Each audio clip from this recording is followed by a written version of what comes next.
you can already hear the Rams aren't who we thought they were conversation after the Titans and now the 49ers have beaten them resoundingly in back-to-back nationally televised games. So are the Rams in trouble from what you're seeing, Kurt?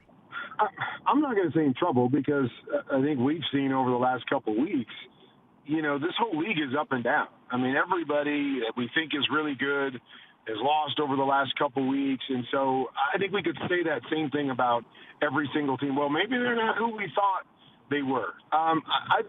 Line right now is we don't necessarily have any great teams. And there's a lot of parity, and you're going to see this whole thing shake up even more over the last 7-8 weeks of the season. And I don't know how it's going to finish. With the Rams, I just look at it and say, on paper, they look really, really good. But a lot of things have to come together for the chemistry part of it. You think about Robert Woods. I just think about he's kind of the heart and soul of that team, the way he plays, the grit by which he plays, the different things that they ask him to do, that I think in our minds we say, oh, well, they have OBJ now. And so OBJ is going to step in and take that place, and they're going to be just fine. And those are the kind of things you have to wonder about as they're trying to build this thing and put a lot of new pieces together in a short period of time.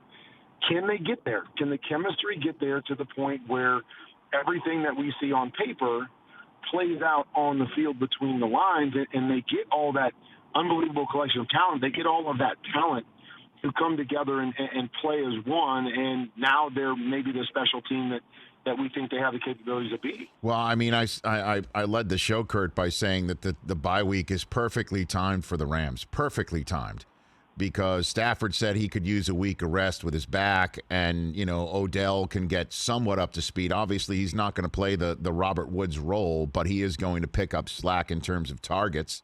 And then Von Miller can get up to speed and get healthy, and they could just take a beat, bury the last 2 weeks, and try and finish up strong.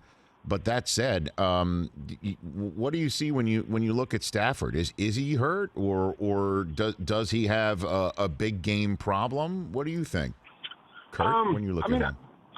When I watch him, I don't see anything physically that says to me, that he's laboring or not doing some things that you would expect him to do or that you've seen him do. I do think there seems to be some continuity problems with other guys besides Cooper Kupp. I mean, for whatever reason, Cooper Kupp and him are on the same page, and they look great together. But everybody else seems to be off a little bit. I see different pieces kind of in there. They're just not hitting on all cylinders from that standpoint. And, yeah, I mean, I think there's always going to be the question with Matthew Stafford just because he's never been in the big game. And we can point our finger at a lot of different things with Detroit, of course. But, the expectations are high on what people want from him and expect from him because of all the talent and now all the talent around him.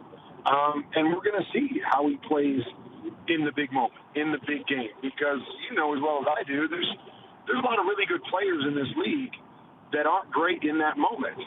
And Matthew Stafford's going to get an opportunity to prove to us, what he is as a player at some point here. And I think we're all waiting to see, and we're all hoping that it was a Detroit issue and not a Matthew Stafford issue as we move forward.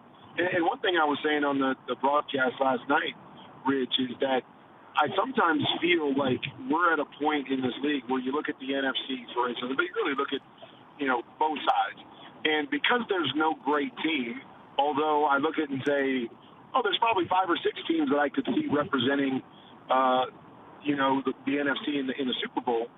I just wonder if we're not going to necessarily be great by the end of the year, but which team can put together the best 3 or 4 game run at playoff time, put it all together, that's the team that's going to represent either side in the Super Bowl. I don't think it's going to be, this team is the team going in the playoffs that's dominant.